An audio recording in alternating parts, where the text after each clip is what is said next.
வணக்கம் GS form, எல்லாரும் எப்படி இருக்கீங்க? ஆனதர் ஒரு பாட்காஸ்ட் எபிசோட். ப்ரோ வணக்கம். வணக்கம் வணக்கம்.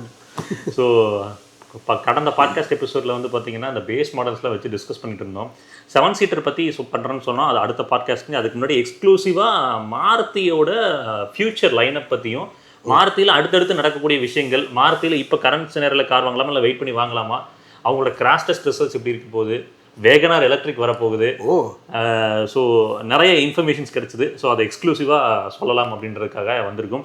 நிறையா மாருதி நிறுவனத்தில் நடக்கக்கூடிய இந்த வருஷத்தில் நடக்கக்கூடிய மாற்றங்களை பற்றி தான் இந்த வீடியோவில் டிஸ்கஸ் பண்ண போகிறோங்க. சரிங்க ப்ரோ, ஃபஸ்ட்டு மாருதி சுசுகி. நீங்கள் மாருதி சுசுகிட்ட இருந்து ஒரு விஷயம் எதிர்பார்க்குறீங்கன்னா என்ன எதிர்பார்க்குறீங்க? Build quality. சரி, பில்டு குவாலிட்டி அப்படின்னா இந்த சென்ஸ் வந்து ஸ்ட்ரக்சர் நல்லா இருக்கும்னு எதிர்பார்க்குறீங்களா இல்லை கிராஷ் டெஸ்ட் வரணும்னு எதிர்பார்க்குறீங்களா? 5 ஸ்டார் ரேட்டட் கிராஷ் டெஸ்ட் வந்து வந்தா நல்லா. இதுக்கு முன்னாடியோட ஆக்சிடென்டல் ஃபோட்டோஸ்லாம் நம்ம பார்த்துருப்போம். எல்லாமே டின் கேனன் தான் சொல்லுவாங்க. ஸோ அதனால ஒரு 5 ஸ்டார் ரேட்டடாக வந்துச்சுன்னா. டிசைர் என்கேப் 5 ஸ்டார் என்ன தோணுச்சு? உண்மையாலுமேவா அப்படிங்கிற மாதிரி தான் தோணுச்சு. சத்தியமாவா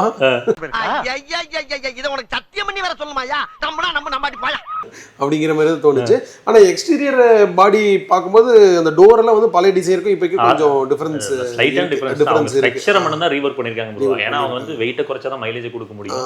ஸ்ட்ரக்சர் ரீவொர்க் பண்ணிட்டாங்க. அடுத்து நீங்கள் என்ன எதிர்பார்க்குறீங்க? லைனப்பில் வந்து எதெல்லாம் கிராஷ் டெஸ்ட் வந்தால் நல்லா இருக்குன்னு எதிர்பார்க்குறீங்க? இந்த மோஸ்ட் சோல்டு ஷிஃப்ட் வந்தால் நல்லாயிருக்கும். ஷிஃப்ட் இன்னும் நமக்கு தெரியலன்னு நினைக்கிறேன். மேபி 3 ஸ்டார் ஏதோ 3 ஸ்டாருங்க. 3 ஸ்டார். ஆமாங்க, பரவாயில்ல. இது அப்புறம் வேகனார் மாதிரி கார்ஸ் எல்லாம் வந்து அவங்க கிராண்ட் விட்டாரா மெயினாக வரணும், பார்க்கணும். கிராண்ட் விட்டாரா எப்படி இருக்குது, ஃப்ரான்ஸு அதெல்லாம் வந்து கிராஷ் டெஸ்ட்டில் எப்படி பர்ஃபார்ம் பண்ணுது அப்படிங்கிறது பார்க்கணும். ஏன்னா அவங்களும் அதோட லேட்டஸ்ட் ப்ராடக்ட் இல்லை, அதெல்லாம் அவங்க அந்த சேஃப்டி ஃபீச்சர்ஸ்லாம் அப்கிரேட் பண்ணி அவங்களோட குவாலிட்டி இன்க்ரீஸ் பண்ணதுக்கப்புறம் வந்த ப்ராடக்ட்ஸுங்க. ஸோ எப்படி இருக்குன்னு தெரிஞ்சதுன்னா, இப்போ என்னன்னா அவங்க இந்த 5th ஜென்ரேஷன் ஹார்டாக் பிளாட்ஃபார்ம் அப்டேட் பண்ணதுக்கப்புறம் தான் அந்த டென்சைல் ஸ்ட்ரென்த்துங்கிறது ஸ்ட்ரக்சரல் ரீதியாக இம்ப்ரூவ் பண்ணாங்க. அதுக்கப்புறம் தான் அந்த இன்டர்னல் கிராஷ் டெஸ்ட் ஃபெசிலிட்டி அமைச்சு ஃப்ரான்ஸோட கிராஷ் டெஸ்ட் காமிச்சிருப்பாங்க, பிரஸாவோட ஒரு கிராஷ் டெஸ்ட் காமிச்சிருப்பாங்க. பட் அதில் கிராண்ட் விட்டாரை மட்டும் மிஸ் பண்ணியிருப்பாங்க. அவங்களோட அந்த கிராஷ் டெஸ்ட் வீடியோ ஒரு அவங்களே சர்க்குலேட் பண்ணாங்க தெரியுங்களா? அந்த வீடியோவில் வந்து பார்த்தீங்கன்னா பிரஸா இருக்கும், ஃப்ரான்ஸ் இருக்கும், பட் கிராண்ட் விட்டாரை காமிக்கல. பட் கிராண்ட் விட்டாரா வந்து பாரத் அண்ட் கப்பில் கிராஷ் டெஸ்ட் பண்ணி உங்களுக்கு சைட் போல் இம்பாக்ட் டெஸ்ட் வரைக்கும் போயிருக்கு. ஸோ மோஸ்ட் ப்ராபப்லி அது 5 ஸ்டார் கப்பில் தான் இருக்கும், வரலாம். 6 ஏர்பேக்ஸ் அப்டேட் அப்படின்றது வந்து எல்லா வாகனங்களுக்கும் த்ரூ அவுட் எல்லா வாகனங்களுக்கும் கிடைக்கிறாங்க. ஈவன் ஈக்கோ முதல் கொண்டு 6 ஏர்பேக்ஸ் இந்த வருஷத்தில் அப்டேட் ஆயிருக்கிறாங்க. எனக்கு புரியல எப்படி 6 ஏர்பேக்ஸ் ஈக்குவல் அப்டேட். ஏன்னா அதோட ஸ்ட்ரக்சர் வந்து இன்னும் பழைய ஸ்ட்ரக்சரில் தான் இருக்குது. ஏன்னா உங்களுக்கு செலரியோ அப்டேட் ஆயிடுச்சுங்க, எஸ்ப்ரெஸோ, ஆல்டோ கேட்டுங்க, புதுசாக வந்த பலினோ, ஃப்ராங்ஸ், இது எல்லாமே புது பிளாட்ஃபார்முக்கு அப்டேட் பண்ணிட்டாங்க. டென்சில் ஸ்ட்ரென்த் நல்லா தான் இருக்குது. எஸ்ப்ரெஸோமே கிராஷ் டெஸ்ட்டில் வந்து பார்த்தீங்கன்னா ஆக்டிவ் அண்ட் பாசிவ் சேஃப்டி ஃபீச்சர்ஸ்னால தான் ஃபெயிலியர் நடந்திருக்கும். ஸ்ட்ரக்சரல் ரீதியாக அந்த பில்லர் வந்து பார்த்தீங்கன்னா இன்டாக்டாக தான் இருந்தது அந்த கிராஷ் டெஸ்ட்லேயுமே. ஸோ அதை தான் இங்கேயும் நடக்குது. இப்போ ஆல்ரெடி அப்டேட் பண்ணிட்டாங்க. செலரியோக்கு 6 ஏர்பேக் கொடுத்துட்டாங்க, ஆல்டோ கேட்டனுக்கு 6 ஏர்பேக் கொடுத்துட்டாங்க, இப்போ பிரஸாக்கு 6 ஏர்பேக்ஸ் வந்துருச்சு. கூடிய சீக்கிரம் இன்னொரு 3 to 4 months லைனப்லேயே வந்து அவங்களோட எல்லா ப்ராடக்ட்ஸுமே 6 ஏர்பேக்ஸ் அப்படின்றது வந்துடும் அப்படின்றத சொல்லியிருக்காங்க. அடுத்து கிராஷ் டெஸ்ட் ரிசல்ட் அப்படின்னு பார்த்தீங்கன்னா கிராண்ட் விட்டாரா அண்ட் பிரஸா வரும்னு சொல்கிறாங்க. இந்த வருஷத்தில் ஒரு 2 ப்ராடக்டோட கிராஷ் டெஸ்ட் ரிசல்ட்டுங்கிறது மண்டேட்டரியாக வரும். அவங்க என்னன்னா இதை எரடிகேட் பண்ணணும், இந்த சேஃப்டி ரிலேட்டடாக நம்ம வந்து அந்த டின் கேன் அப்படின்னு வாங்கின பேரை எரடிகேட் பண்ணணும் அப்படின்றத நோக்கி தான் இந்த கவர்மெண்ட் நாம்ஸ் ஒரு பக்கம் இருந்தாலும் மாருதி வந்து ஸ்ட்ராட்டஜிக்கலி இதை தான் பிளான் பண்ணுறாங்க. கிராண்ட் விட்டாராக்கு 6 ஏர்பேக்ஸ் வருது. அதே சமயம் கிராண்ட் விட்டாராவோட பேஸ் மாடல் சிக்மா நிப்பாட்டப்படும். டெல்டால இருந்து தான் 6 ஏர்பேக்ஸ் கொடுக்குறாங்க. சிக்மா மாடல் வந்து பேருக்கு தான் இருக்கும், சிக்மா புக் பண்ணாலும் வராது. அதாவது அந்த லைனப்பில் இருந்து நீங்கள் சிக்மா புக் பண்ணுறீங்கனாலுமே வெயிட்டிங் பீரியட் சொல்லிடுவாங்க, டெல்டாக்கு தான் புஷ் பண்ணுவாங்க, சிக்மா நிப்பாட்ட போகிறாங்க. ஓகேங்களா? அஃபீஷியலாக சிக்மாங்கிற வேரியண்ட்டு இருந்ததுனாலும் டெலிவரிஸ் அப்படின்றது கிடைக்காது. ஸோ சிக்மா ஏதாவது எடுக்கிறாப்புல இருந்தால் கூடிய சீக்கிரம் இந்த டைம்லேயே எடுத்துக்கோங்க, சிக்மா நிப்பாட்டப்படும். பிரஸாவில் எல்எக்ஸி வந்திருக்குது, ஆனால் வந்து ரியரில் வந்து ஹெட்ரெஸ்ட் கொடுக்காம அநியாயம் பண்ணியிருக்கிறாங்க. அதெல்லாம் என்ன சொல்லி திட்டுறதே தெரியல. ப்ரோ ஹெட்ரெஸ்ட் இல்லைங்க ப்ரோ, இந்த மாதிரி பிளைனாக ஹெட்ரெஸ்ட் இல்லை ப்ரோ. அது கொடுக்குற ஆம்ரெஸ்ட் கொடுத்துருக்குறாங்க, அப்டேட் பண்ணியிருக்கிறாங்க. சீட் பெல்ட் ஹைட் அட்ஜஸ்டர் கொடுத்துருக்காங்க, ஹெட்ரெஸ்ட் கொடுக்கல. மெண்டேட்டரியாக வேணுங்க. ஏதாவது ஒரு இம்பேக்ட் நடக்குது அப்படின்னா விப்ளாஷ் இன்ஜுரிங்கிறது கம்பல்சரி நடக்கும். அதில் அப்போ விப்ளாஷ் இன்ஜுரி நடக்கும்லங்க. அது ஏன் அதை நோட் பண்ணாமல் விடுறாங்க? இன்னொன்று கிராஷ் டெஸ்ட் போகும்போது விப்ளாஷ் இன்ஜுரி ரியர் பேசஞ்சர்ஸ் பார்க்கும்போது என்ன கணக்கு, இல்லை கிராஷ் டெஸ்ட்டில் ரியர் விப்ளாஷ் இன்ஜுரி பார்க்குறது இல்லையா அப்படின்றதும் தெரியல. அதை தெளிவாக ஒரு புரிதல் எடுத்துக்கொண்டால் தான் நமக்கு அதை பற்றி தெரியும். சேஃப்டி ரிலேட்டடாக இதுதான். நீங்கள் வந்து ஃப்ரெஜைலாக இனி மாருதி சுசுகியோட கார்ஸ் ஃப்ரெஜைலாக வராது. பட் அப்டேட் பண்ண பிளாட்ஃபார்ம் வாங்குங்க, அப்டேட் பண்ணாத பிளாட்ஃபார்ம்ஸ் வாங்காதீங்க. நான் ஆல்ரெடி சொல்லியிருக்கேன் என்னோட பிளாட்ஃபார்ம் அப்டேட் பண்ணிக்காங்க. ஏன்னா ஆல்ரெடி சொன்னது தான், ஈக்குமத் குச்சியில் 6,000 ரூபாய் கட்டினா என்ன நடக்குமோ அதுதான். ஸோ ஸ்ட்ரக்சர் நல்லா இருக்கணும். ஸ்ட்ரக்சர் அட்லீஸ்ட் வந்து சாலிடாக இருந்தால் தான் எவ்வளோ ஏர்பேக் இருந்தாலும் காப்பாற்றும். அதுக்கு சின்ன எக்ஸாம்பிள் வந்து கியா கேரன்ஸ். இதுக்கு முன்னாடி கிராஷ் டெஸ்ட் நடந்தப்போ 6 ஏர்பேக்ஸ் இருந்துமே ஃபெயிலியர் நடந்துச்சு. அதுக்கு எர்டிகா கிட்ட தான் ஸ்கோர் பண்ணிச்சு. டியூல் ஏர்பேக்ஸ் எர்டிகாவும் 6 ஏர்பேக்ஸ் கேரன்ஸ் வந்து பார்த்தீங்கன்னா இதுக்கு முன்னாடி கிராஷ் டெஸ்ட் செஞ்சப்போ இப்போ ரீசெண்டாக ஏதோ வேலை பண்ணி அப்டேட் பண்ணி வாங்கினாங்க. பட் இதுக்கு முன்னாடி டெஸ்ட் பண்ணப்போ அதான் நடந்துச்சு. ஸோ அதனால் 6 ஏர்பேக்ஸ் மட்டுமே காப்பாற்ற போகிறதுல ஸ்ட்ரக்சரும் சேஃபாக இருக்கணும். ஸ்ட்ரக்சர் சேஃபாக இருக்கிறது புதுஜென் பிளாட்ஃபார்ம்ஸில் மட்டும்தான். அப்புறம் குளோபல் சி, பிரெஸாவும் கிராண்ட் விட்டாராவும் குளோபல் சி பிளாட்ஃபார்ம் தானேங்க, அதனால் நல்லா தான் இருக்கும். பிரெஸா வந்து அப்போவே 4 ஸ்டார் ரேட்டடாக ஏதோ இருந்துச்சு பழைய ஃபேஸ் லிஃப்ட் மாடலே. ஸோ அப்படின்றப்போ அப்போ 4 ஸ்டார்னா இப்போ 5 ஸ்டார் வாங்குறது ஈஸியாக தான் இருக்கும் அவங்களுக்கு. ஏன்னா அப்போ அவங்க இருந்த சூழ்நிலை உங்களுக்கு தெரியுமில்லைங்க. ஆமாம் ஏதாவது போய் வேகமாக சாஞ்சிங்கனாவே வந்து விழுந்துரும். உண்மையிலுமே நீங்கள் இப்படி கை வச்சு இந்த கட்டை வரல வச்சு அழுத்துனீங்கன்னா அந்த இடத்துல தம்பு இம்ப்ரெஷன் விழுந்துரும். அந்த ஒடுக்கு விழுந்துரும். ஸோ அந்த அளவுக்கு தான் இருந்துச்சு. பட் அவங்க ப்ரைஸிங்கும் ஒன்று கம்மியான ப்ரைஸிங்லாம் இல்லை. எல்லா பிராண்டுக்கு என்ன ப்ரைஸிங் வச்சுருந்தாங்களோ அந்த ப்ரைஸிங் அந்த மாயையில் உடஞ்சிருச்சு. இன்னைக்கு ஆன் பார் அந்த செக்மெண்ட்டில் இன்னைக்கு கிராண்ட் விட்டார் எடுத்துக்கிட்டிங்கன்னா கியா செல்டாஸ் வந்து ஹெச்டி ஆப்ஷனல் பேஸ் மாடல் 13,80,000 ரூபாய். அதே 13,80,000 ரூபாய்க்கு கிராண்ட் விட்டாரில் உங்களுக்கு இன்ஃபோர்டைன்மெண்ட் சிஸ்டம் வராது. உங்களுக்கு சில விஷயங்கள்லாம் கட் ஆஃப் ஆகும். வேற அங்கே இன்ஃபோர்டைன்மெண்ட் சிஸ்டம் ஸ்பீக்கர்ஸ் எல்லாமே கொடுத்து வர்றாங்க. அதே மாதிரி சர்வீஸ் காஸ்ட்டும் பார்த்தீங்கன்னா சர்வீஸ் நெட்வொர்க் அவங்களுக்கு அதிகமாக இருக்கு. ஆனால் சர்வீஸ் காஸ்ட்டுங்கிறது கம்மி கிடையாது. எல்லாருமே என்ன சொல்லுவாங்கன்னா மாருதி வந்து சர்வீஸுக்காக எடுத்த சர்வீஸோட நெட்வொர்க் இருக்கு, எங்கே வேணாலும் அந்த வண்டி சர்வீஸ் பண்ணிக்கலாம். ஆனால் காஸ்ட் வைஸ் அவங்க கொஞ்சம் காஸ்ட்லியர் சைடு தான். அவங்க இன்னைக்கு ஆன் பாருங்க, கியா, ஹுண்டைங்க, டாடா, மாருதி சுசுகி இவங்களோட சர்வீஸ் எல்லாமே மோரால சிமிலராக தான் இருக்கு. பெரிய வித்தியாசங்கள் அப்படின்றதுலாம் பெரிய டிஃபரன்ஸ் இல்லை. எல்லாருமே ஒரே பிரைஸ் தான் கோட் பண்ற மாதிரி இருக்கு. அதனால அதுல நம்ம எந்த மாற்றம் கிடையாது. சேஃப்டி ரிலேட்டடாக இதுதாங்க. ஸ்ட்ரக்சரல் ரீதியாக பயப்பட வேண்டாம் இந்த புது ஜென் பிளாட்ஃபார்ம்ஸில். சரி, அடுத்து அப்டேட்ஸ் அப்படின்னு கேட்டிங்கன்னா புதிய டிசைர் இருக்குல்லங்க, அந்த டிசைரில் வந்து டூரஸ் மாடல் கொடுக்குறாங்க. அதுலேயும் டூரஸ் மாடல். இப்போ ஆக்சுவலி யூஸ்வலி இவங்க என்ன பண்ணுவாங்கன்னா, இப்போ இதுக்கு முன்னாடி மகேந்திர மாருதி என்ன ஃபாலோ பண்ணிட்டு இருந்தாங்கன்னா, எப்போ ஒரு ஃபேஸ் லிஃப்ட் டிசைர் வருதோ அப்போ பழைய டிசைர் வந்து டூர் கொடுப்பாங்க. இது எப்போ பழசாகி மறுபடியும் இன்னொரு ஃபேஸ் லிஃப்ட் வருதோ இந்த டிசைர் மறுபடியும் டூர் கொடுப்பாங்க. இப்போ வந்து கரண்ட் மாடலே டூர் கொடுக்குறாங்க. அவங்க என்னன்னா அந்த பழைய பிளாட்ஃபார்ம்ஸ் எல்லாத்தையுமே எரடிகேட் பண்ணலாம்னு ஒரு முடிவில் இருப்பாங்க போல. அதனால வந்து புதிய டிசைர்லையும் டூரஸ் மாடல் வரும். யாராவது வந்து ஓட்டுநர்கள் இருக்கிறீங்க, வாங்கணும்னு நினச்சிங்கன்னா வாங்குங்க. சிஎன்ஜியோட கிடைக்கிறப்போ உங்களுக்கு நல்லா இருக்கும். அப்புறம் எலக்ட்ரிக் ரீதியா கேட்டீங்கன்னா இப்போ டிசைர் வர டூரும் வந்து 5 ஸ்டார் ரேட்டடா வருமா? சேம் மாடல் தானங்க, அதனால 5 ஸ்டார் ரேட்டட் தான். சேம் மாடல் தான். ஏன்னா ஆல்ரெடி கிராஷ் டெஸ்ட் பண்ணது பேஸ் மாடலும் சேர்ந்து தான் பண்ணிருக்காங்க. அப்படின்றப்ப 5 ஸ்டார் ரேட்டட் தான். ஃபைனலாக ஒரு 5 star rated product for taxi செக்மெண்ட்டுங்க. டாக்ஸி செக்மெண்ட் ஃபைனலாக எனக்கு தெரியும். ஏன்னா டிசைர் தான் வந்து அவங்களோட வந்து ஒரு பிரதான சாய்ஸ். கேப் ஓட்டுநர்கள்லாம் பார்த்தீங்கன்னா சென்னையிலையும் சரி எங்கேயும் பார்த்தீங்கன்னாலும் ஃபர்ஸ்ட் ப்ரிஃபரன்ஸே டிசைருக்கு தான் கொடுப்பாங்க. ஏன்னா அவங்க மெயின்டெனன்ஸ் ஃப்ரீயே ஓடிக்கிட்டே இருக்கும் வண்டி அப்படிங்கிறதுனால. ஸோ அதில் ஒரு 5 ஸ்டார் ரேட்டடுங்கிறது ஒரு நல்ல இதுதான். சேஃப்டி ரிலேட்டடாக ப்ரொஜெக்ஷன் இப்படி தான் இருக்க போகுது இந்த வருஷத்தில். அடுத்து எலக்ட்ரிக் ஸ்பெசிஃபிக், நான் ஆல்ரெடி வேகனார் எலக்ட்ரிக் வருதுன்னு சொல்லியிருந்தேங்க. வேகனார் எலக்ட்ரிக்காண்டி இப்போ ஈவிட்டாரா வருது இல்லைங்க. இந்த ஈவிட்டாராவுக்கு பொறுத்து என்ன பண்ணுறாங்கன்னா, டயர் 1 சிட்டிஸ்லாம் 25 lakh பட்ஜெட்டில் ஃபாஸ்ட் சார்ஜிங் ஸ்டேஷன்ஸ் போடுறாங்க. டயர் 2 டயர் 3ல வந்து பார்த்தீங்கன்னா அதை விட கம்மியான இதில் சார்ஜிங் ஸ்டேஷன்ஸ் போடுறதா வந்திருக்குது. பட் ஸ்பெசிஃபிக்காக இன்னும் எவ்வளோ வோல்டேஜில் போட போகிறாங்க அப்படின்றது தெரியல. அது தெரிஞ்சதுன்னா நான் அப்டேட் பண்ணுறேன். அவங்க என்னன்னா அக்ராஸ் எங்கெங்கெல்லாம் மாறி இருக்குதோ எல்லா இடத்துலையும் ஒரு சார்ஜிங் ஸ்டேஷன் இருக்கு. அப்படின்றப்போ இந்த சார்ஜிங் இன்ஃப்ராஸ்ட்ரக்சர் தான் பிரச்சனையாக இருந்தது ஈவிக்கு, அதை எரடிகேட் பண்ணுறாங்க. பட் இருந்தாலுமே அவங்க என்ன சொல்கிறாங்கன்னா, இது வந்து ஈவிட்டாரா வேகனார் ஸ்பெசிஃபிக் தான். அவங்க வந்து எலக்ட்ரிக்கில் ஃபோக்கஸ் போகலை, ஹைப்ரிட்ஸ்க்கு தான் வருவாங்க. இந்த ஹைப்ரிட்ஸ் வந்து ரொம்ப ரிலையபிளாக கொடுக்கணும். ஏன்னா வந்து புதுசாக மாருதி சுசுகியோட ஓன் சீரிஸ் ஹைப்ரிட் தானுங்க, அது ரிலையபிளாக கொடுக்கணும். அதை வந்து கொடுக்கறதுக்கு வந்து 1 வருஷம் டைம் இருக்கும். அந்த 1 வருஷம் டைமில் வந்து அவங்கள்ட்ட ப்ராடக்ட்ஸ் எல்லாம் இருக்கக்கூடாதுங்கிறதுக்காக தான் பல வருஷமாக டெஸ்ட் பண்ண வேகனார் எலக்ட்ரிக்கும் ஈவிட்டாராகவும் வந்திருக்குதுங்க. அவங்கள்ட்டையும் ஒரு ஈவி இருக்கணும் அப்படின்றதுக்காக ஈவி சஸ் சாய்ஸுங்க. இப்போ மாருதி போனீங்கன்னா ஹைப்ரிட்ஸ் இருக்கும், ஈவிஸ் இருக்கும், பெட்ரோல்ஸ் இருக்கும் அப்படின்ற கான்செப்டில் போகிறாங்க. ஹைப்ரிட்னு பார்க்கும்போது ஃப்ராங்ஸ் ஹைப்ரிட் இந்த வருஷம் வருது கம்பல்சரி. இந்த வருஷம் வந்து லான்ச் இருக்க போது. டாப் 3 மாடல்ஸில் தான் இருக்குங்க. டெல்டா ப்ளஸ், ஜீட்டா, ஆல்ஃபா, இது 3ல் தான் வரும். மேபி ஜீட்டா ப்ளஸ் ஆல்ஃபா ப்ளஸ்னு வச்சா கூட வைக்கலாம். இது கூட பண்ணி அதில் 6 ஏர்பேக் ஸ்டாண்டர்டாக இருக்கும். கூடவே வந்து லெவல் 2 ADAS வருது. Leatherette upholstery, ventilator seats, electronic parking brake, top of the line மாடலில் வரும். அது வரப்ப மேபி நீங்கள் ஃப்ராங்ஸோட கிராஷ் டெஸ்ட் ரிசல்ட் எக்ஸ்பெக்ட் பண்ணலாம். இந்த ஹைப்ரிட் இன்ஜின் வந்து மாருதியோட ஒன்று ஹைப்ரிட் இன்ஜின், டொயோட்டா அது கிடையாது. டொயோட்டா வந்து பேரல் செட்டப்னு சொல்லுவாங்க, என்ஜின் ப்ளஸ் மோட்டாருங்க. இது வந்து வெறும் மோட்டார் மட்டும்தான் வீல்ஸுக்கு பவர் கொடுக்கும். ஓகே. என்ஜின் வந்து ஜென்ரேட்டரை ஒர்க் பண்ணி அந்த பேட்டரியை சார்ஜ் பண்ணும். பேட்டரி அந்த எலக்ட்ரிக் மோட்டாருக்கு பவர் கொடுக்கும். ஸோ உங்களுக்கு ஓட்டுறப்போ ஒரு நல்ல ஒரு ஸ்மூத்தான ஒரு எக்ஸ்பீரியன்ஸ் கிடைக்கும். பவர் இன்ஸ்டன்ட்டாக இருக்கும் எலக்ட்ரிக் மோட்டாரோட பவர் அப்படின்றப்போ. ஸோ அது நல்லா இருக்கும். அப்புறம் இன்னொன்று 1200 சிசி என்ஜின் தானுங்க. அப்போ உங்களுக்கு டாக்ஸ் ஸ்லாப்பும் குறையுது. இப்போ ஆல்ரெடி இருக்கிற ஹைப்ரிட் எல்லாமே வந்து 50% டாக்ஸில் இருக்குது இல்லைங்க. 1500 சம்திங் எவ்வளோ வருது ப்ரோ? எவ்வளோ டாக்ஸ் வரும் இப்போ? இதுக்கு 50%ங்க ஜிஎஸ்டி ப்ளஸ். இப்போ வந்து 29% டாக்ஸ் லெவல் வருது. அப்போ என்னன்னா அந்த பெட்ரோலுக்கும் ஹைப்ரிட்டுக்கும் 4 லட்சம் டிஃபரன்ஸ் இருந்தது, 3 லட்சம் இருந்தது இல்லைங்க. அது வந்து ஒரு 1.5 to 2 lakhs வந்துடும். அப்போ இன்னும் கொஞ்சம் அஃபோர்டபுளாக வரும். ஒரு 1,70,000 கிலோமீட்டர் ஓட்டி அந்த ஹைபிரிட் காஸ்ட் எடுக்கலாம்னு முன்னே பேசியிருந்தோம். ஒரு நான் ஹைபிரிட்டுக்கும் ஹைபிரிட் போதும். அப்போ இது வந்து ஒரு 80,000 கிலோமீட்டர் ஓட்டிங்கன்னா ஹைபிரிட்கான காஸ்ட் எடுத்துடலாம். அப்போ அதிக ஓட்ட இருக்கிறவங்க தாராளமாக எடுக்கலாம்.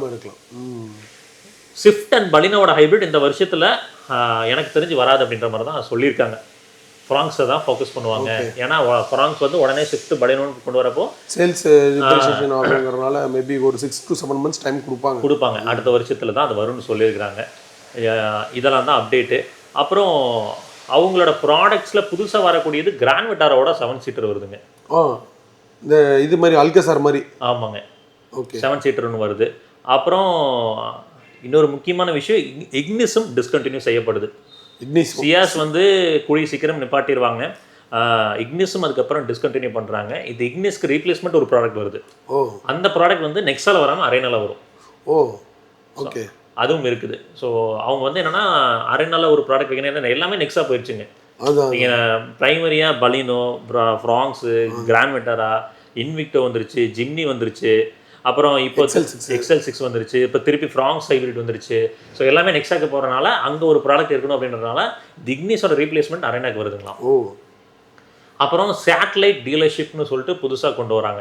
என்னன்னா இப்போது ஒரு ரூரல் ஏரியா இருக்குன்னு வச்சுக்கோங்க. இப்போ நம்ம ஊரே ஈரோடு எடுத்துக்கோங்க. ஈரோட்டிலேருந்து வரீங்க, ஒரு வெளிநாட்டுக்குள்ளே ஒரு டீலர்ஷிப், சேட்டலைட் டீலர்ஷிப், ஒரே ஒரு கார் நிப்பாட்டுற மாதிரி ஒரு சேட்டலைட் டீலர்ஷிப் நீங்கள் சேல்ஸ் பண்ணிக்கலாம். சேல்ஸ் என்கொயரிஸ் பண்ணுறதுக்கு இந்த மாதிரி விஷயங்கள்லாம் பண்ணுறதுக்கு கொடுக்குறாங்க. சர்வீஸ்க்கும் அதே மாதிரி வந்து பார்த்தீங்கன்னா நியர்பையில், அதாவது ஒரு 2-3 ரூரல் ஏரியா இருக்குதுன்னா அந்த ரூரல் ஏரியா பேஸ் பண்ணி ஒரு சர்வீஸ் நெட்வொர்க் இதை கொண்டு வராங்களாம். அதாவது அவங்க நெட்வொர்க்கை வந்து வைட் பண்ணணும், இன்னும் பிரம்மாண்டப்படுத்தணும் அப்படின்றதுல கான்சன்ட்ரேட் பண்ணுறாங்களாம். புதுசாக பார்த்தான்னு சொல்லிட்டு ஒருத்தர் வந்திருக்காருங்களாம். பயங்கரமான ஒரு ஆட்டிடியூட் அண்டு ஒரு மாதிரி ஒரு மிலிட்ரி பர்சன் மாதிரி நடந்துக்கிறாரா. ஓகே. அவரோட ஃபோக்கஸ் ஃபுல்லாகவே வந்து நெட்வொர்க்கை வைட் பண்ணணும் அப்படின்றது தான் இருக்குதாமா. மாருதி பீப்புள்ஸே என்ன சொல்கிறாங்கன்னா அவரோட ஸ்ட்ராட்டஜி வந்து கொஞ்சம் ஓல்ட் ஸ்கூலாக இருக்குது. ஏன்னா இன்னைக்கு ட்ரெண்டுக்கு ப்ராடக்ட்ஸ் அப்டேட் பண்ணுறது தான் பெட்டராக இருக்கும். இன்னும் நெட்வொர்க்கை வைட் பண்ண கஸ்டமர் வந்து இப்போ இந்த ஊரில் இருக்குது அப்படிங்கிறனால போய் யாரும் இப்போ ப்ரிஃபர் பண்ண மாட்டாங்க. இன்றைக்கி ஒரு கார் வாங்குறதுக்கு ஒரு 20 கிலோமீட்டர்ஸ் 25 கிலோமீட்டர்ஸ் ட்ராவல் பண்ணுறதுக்கு யாரும் ஹெசிடேட் பண்ணுறது இல்லை.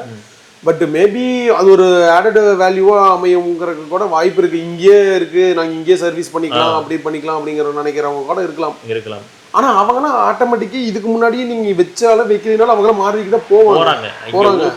நீ தனியாக கொண்டு போய் அங்கே வைக்கிறனால ஒன்றும் இதாக போகிறது இல்லை. மேபி அது அவங்க கம்பெனிக்கு தெரியாத நமக்கு தெரியும். ஏதோ அவங்க ஸ்ட்ராட்டஜி பிளான் பண்ணுறாங்க. அதாவது நூக் அண்ட் கார்னர்ஸில் வந்து அவங்களோட சேல்ஸ் அண்ட் சர்வீஸ் அவுட்லெட்ஸ் இருக்குன்னு சொல்லிட்டு இந்த 1.5 லிட்டர் நேச்சுரல் ஆஸ்பிரேட்டர் இருக்குது பார்த்தீங்களா, அது வந்து பிரஸால இருந்து தூக்கப்படும். அப்புறம் 1.2 litre MPF turbo petrol engine. போகுமா?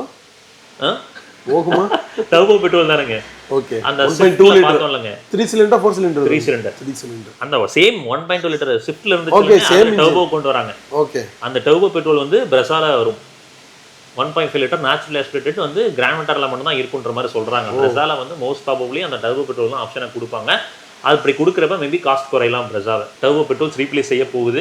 கிட்டத்தட்ட அவங்க லைனப்ஸில் நிறைய 3 சிலிண்டர்ஸ் தான் உள்ள வரப்போகுது. 4 சிலிண்டர் வந்து மாருதியோட இதே அப்படியே மாறுது. இந்த டீசல் இன்ஜின்லேருந்து எக்ஸ்டெண்ட் ஆகிட்டாங்க. இப்போ அப்படியே ஹைப்ரிட்டு எலக்ட்ரிக்னு வரப்போகிறாங்க. அப்படியே ஆமாம். அதனால அவங்க நீங்கள் பார்த்த ஓல்ட் ஸ்கூல் மாருதி கிடையாது அது.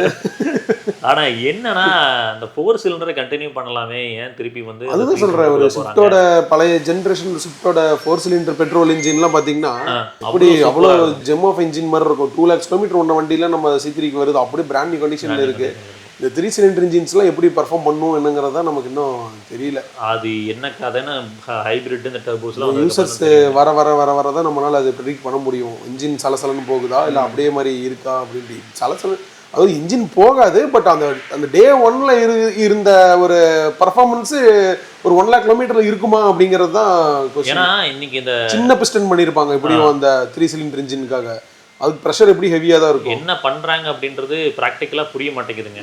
இப்போ இதுக்கு முன்னாடி பலினோ ஆர்எஸ்ல அந்த பூஸ்டர் ஜெட் இன்ஜின் வந்தப்போ அது வந்து லோக்கலைஸ்டு கிடையாதுங்க.